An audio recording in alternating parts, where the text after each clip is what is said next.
حالت حیض میں خواتین سے متعلق بہت ساری بے اعتدالیاں دنیا کے ہر مذہب میں رہی ہیں۔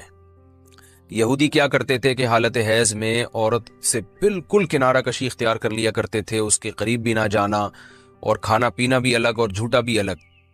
تو بعض مذاہب میں کوئی فرق ہی نہیں تھا کہ حالت حیض اور پاکی کے ایام میں۔ تو جب اسلام دنیا میں آیا تو صحابہ کرام کو یقیناً یہ خیال پیدا ہوا کہ بھئی اب اسلام کے اس بارے میں کیا احکام ہیں کہ جب خواتین مینسز کی حالت میں ہوتی ہیں شادی شدہ، تو کیا ہم ان سے ہم بستری کر سکتے ہیں یا نہیں کر سکتے، کیا اس کے احکامات ہیں۔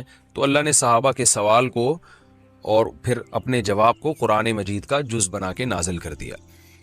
وَيَسْأَلُونَكَ، اور یہ لوگ آپ سے سوال کرتے ہیں عن المحیض، حیض کے بارے میں۔ تو حیض کے بارے میں سوال نہیں تھا، اصل میں سوال یہ تھا کہ حالت حیض میں زوجہ سے ہم بستری جائز ہے یا نہیں ہے۔ تو قرآن نے اس کی طرف اشارہ کر دیا۔ قل، اے نبی آپ ان سے کہہ دیجئے، ہوا اذن، اذن اصل میں تکلیف کو بھی کہتے ہیں، گندگی کو بھی کہتے ہیں۔ تو یہاں گندگی مراد ہے کہ وہ گندگی ہے۔ فَاعْتَزِلُوا النِّسَاءَ، لہذا عورتوں سے دور رہو، فی المحیض، حالت حیض میں۔ وَلَا تَقْرَبُوهُنَّ، اور ان کے قریب مت جاؤ، حَتَّى يَطْهُرْنَ، جب تک کہ یہ پاک نہ ہو جائیں۔ تو اس میں قرآن مجید نے جو لفظی ترجمہ ہے وہ قرآن کی آیتوں کا یہی ہے کہ ان سے کنارہ کشی اختیار کر لو، لیکن احادیث سے ہمیں پتہ چلتا ہے کہ یہاں کنارہ کشی اختیار کرنا یہ کنایہ ہے ہم بستری کرنے سے، یعنی ان سے ہم بستری کرنا تمہارے لیے جائز نہیں ہے۔ کنارہ کشی سے وہ جو یہودی کر لیا کرتے تھے وہ مراد نہیں ہے یہاں پہ، اور اس کی تفصیل احادیث میں۔ تو قرآن نے چونکہ صاف لفظوں میں جماع کا ہم بستری کا ذکر نہیں کیا، تو صرف کنایوں سے کام لیا ہے قرآن مجید نے۔ فَاعْتَزِلُوا النِّسَاءَ، ان سے اعتزال کرو، یعنی دور رہو ان سے۔ دور رہنے کا مطلب صرف دور رہنے سے یہ مراد ہے، صحیح حدیث ہے، نبی صلی اللہ علیہ وسلم نے فرمایا اصنعوا کل شیء الا النکاح، حالت حیض میں اپنی زوجہ کے پاس تم جا سکتے ہو، سب کچھ کر سکتے ہو سوائے جماع کے۔ تو انٹرکورس جو اسے کہا جاتا ہے وہ حلال نہیں ہے۔ تو باقی نبی صلی اللہ علیہ وسلم نے فرمایا کہ ایسی کنارہ کشی کہ بالکل اس کا جھوٹا نہ پیو اور بالکل دور ہو جانا، اس کی اسلام میں اجازت نہیں ہے، اور نہ بستر الگ کرنے کی ضرورت ہے۔ تو یہ سارے قرآن کے کنائے ہیں۔ کنایا کا مطلب ہوتا ہے کہ آپ صرف اشاروں میں بات کر رہے ہیں، صراحتاً بات نہیں کر رہے۔ تو میں اس میں نقطے کی بات بھی بتاؤں گا کنایا کیوں ہے، کہ فَاعْتَزِلُوا النِّسَاءَ فِي الْمَحِيضِ، عورتوں سے حالت حیض میں دور رہو، وَلَا تَقْرَبُوهُنَّ، ان کے قریب مت جاؤ۔ تو یہ قریب جانا بھی اصل میں جماع اور ہم بستری سے کنایا ہے، یعنی اشارہ ہے ہم بستری مت کرو۔ تو جماع کا صراحتاً ذکر نہیں کیا جا رہا، تو مراد وہی ہے، کنائے میں بات کی جا رہی ہے۔ ایک جگہ قرآن میں آتا ہے لا تقربوا الزنا، زنا کے قریب مت جاؤ۔ تو ممکن ہے کسی کو اشکال ہو کہ وہاں تو ہم یہ کہتے ہیں کہ زنا کے قریب بھی مت جاؤ، تو وہاں قریب نہ جانے سے ہم حقیقی معنی مراد لیتے ہیں کہ بھئی زنا ایسا کام کرنا جو زنا یعنی زنا تک لے کر جاتا ہے وہ بھی تمہارے لیے حرام ہے۔ تو وہاں تو یہ ترجمہ کرتے ہیں، تو یہاں بھی وہی ترجمہ ہونا چاہیے وَلَا تَقْرَبُوهُنَّ، ان عورتوں کے قریب بھی مت جاؤ۔ یا مطلب کیا ہے کہ اس گھر میں بھی نہ رہو، اس کمرے میں بھی نہ رہو جہاں تمہاری جو بیوی رہتی ہے جو مینسز کی حالت میں ہے۔ تو یاد رکھیں وہاں چونکہ زنا کا لفظ اللہ نے صراحتاً ذکر کر دیا، کنایا کی اب ضرورت نہیں ہے، لہذا وہاں لا تقربو کا مطلب لا تقربو ہی ہے، یعنی قریب مت جاؤ۔ تو زنا کے قریب مت جاؤ یہ کنایا نہیں ہے، اس کا مطلب صاف کہ زنا تو دور کی بات ہے، کوئی ایسا کام بھی نہیں کرنا جو زنا کے قریب لے کے جاتا ہے۔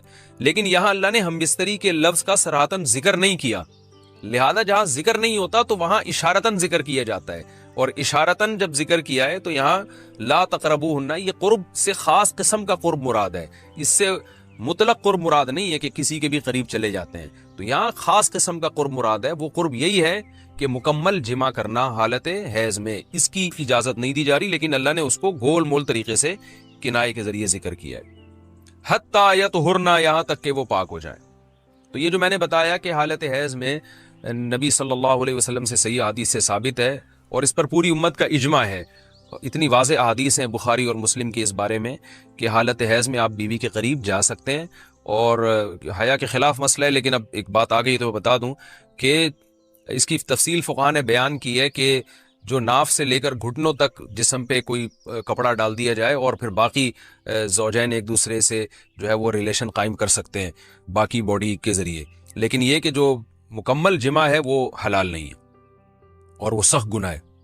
آگے اللہ نے ارشاد فرمایا فَإِذَا تَطَهَّرْنَا، پس جب وہ مکمل پاک ہو جائیں، فَأْتُوهُنَّ تو پھر تم ان کے پاس آؤ. اب یہ بھی دیکھیں ان کے پاس آؤ یہ کنایا ہے جمع سے. یہ نہیں کہ آپ کی زوجہ جو ہے وہ جب حیض سے پاک ہوئی ہے تو آپ اس کے پاس جا کے چائے پی سکتے ہیں, وہاں بیٹھ کے کھانا کھا سکتے ہیں, یہ مراد نہیں ہے. یہ سب کنایہ اور اشارتاً قرآن بات کر رہا ہے.